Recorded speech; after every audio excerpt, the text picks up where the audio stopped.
Assalamualaikum warahmatullahi wabarakatuh. Sahabat yang dirahmati Allah Subhanahu wa taala.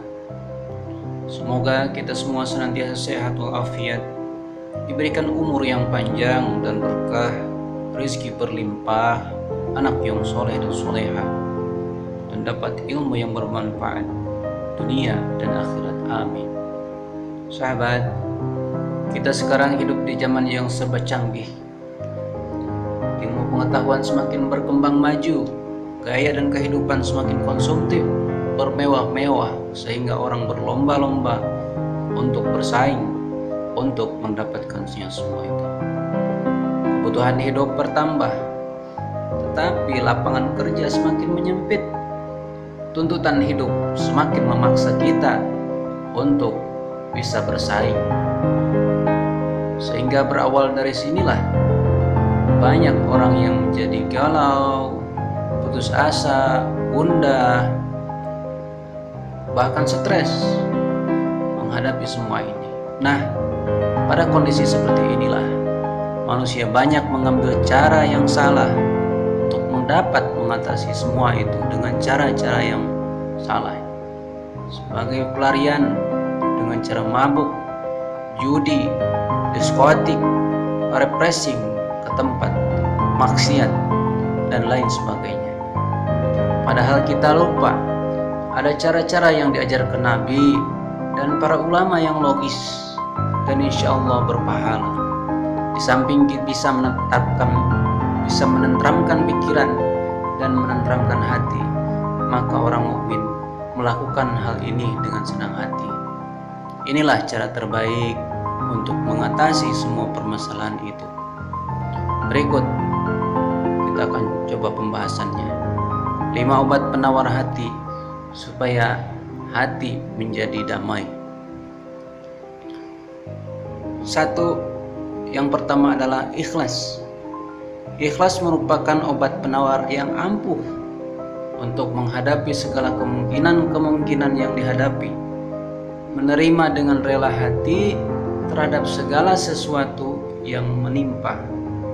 Pasrah setelah berikhtiar, mencari jalan keluar yang masih belum ketemu. 2. Menyadari akan adanya takdir. Pada syariatnya, manusia dilahirkan sama, dari tempat yang sama, tetapi mempunyai nasib dan takdir yang berbeda-beda. Beriman kepada qada dan qadar ini harus untuk menekan keinginan dan kemauan kita yang berlebihan. 3. Jangan mempersulit diri. Sahabat, kita adalah manusia yang lemah. Di samping punya banyak kelebihan, tetapi kelemahan kita juga punya, yaitu selalu menginginkan sesuatu yang jauh-jauh dari jangkauan, memaksa diri untuk berpikir dan bekerja yang tidak mampu kita lakukan. Kebutuhan banyak, akhirnya jatuhlah ia ke dalam jeratan hutang, dijauhi orang, stres, putus asa, dan bahkan ada yang bunuh diri. Na'udzubillah. Yang keempat adalah mawas diri. Mawas diri merupakan prinsip hidup yang sederhana, sahabat. Mengakui akan hakikat hidup. Hidup itu untuk apa? Merasa diri masih banyak kekurangan. Walaupun kata orang lain tidak demikian, tidak angkuh apalagi sombong, tidak berlebihan dalam segala sesuatu. Hanya ini manusia akan selamat dari sifat rakus dan serakah. Dalam segala hal akan menimbulkan sifat tawadu. Yang kelima terakhir, hanya Allah satu-satunya penolong. Rasa ketergantungan adalah sifat manusia yang dominan sebagai makhluk sosial yang saling membutuhkan. Mau menolong dan ditolong, tetapi manusia kadang tidak menyadari ketika ia membutuhkan bantuan, lalu tidak ada yang membantu, lalu ia kecewa, marah, dan dendam, bahkan sakit hati. Padahal manusia sebaik apapun mau menolong dan membantu kita, pasti ada batasannya. Tidak selamanya akan membantu kita dalam titik jenuh. Bahkan lama-kelamaan dia akan bosan Itulah manusia. Maka dalam keadaan inilah kita harus menyadarinya. Ternyata hanya Allah lah satu-satunya Sang Maha Penolong yang tidak ada batasannya kita mau meminta pertolongannya.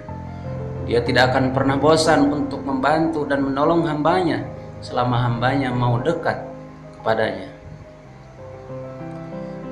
Sahabat, bahkan Allah Sang Maha Pengasih, jangankan dipinta, kadang tidak dipinta pun Allah masih menolong hambanya yang soleh. Sahabat, maka dari itu akhir dari keterpurukan masalah kehidupan kita tetap hanya Allah Subhanahu wa ta'ala tujuan akhirnya. Jangan pernah jauh dari Allah ta'ala dimanapun kita berada, suka maupun duka, susah maupun senang. Dengan mengamalkan 5 hal ini, insya Allah kita akan selamat dan bahagia dunia serta akhirat. Amin ya Allah ya Rabbal Alamin. Semoga bermanfaat. Wassalamualaikum warahmatullahi wabarakatuh.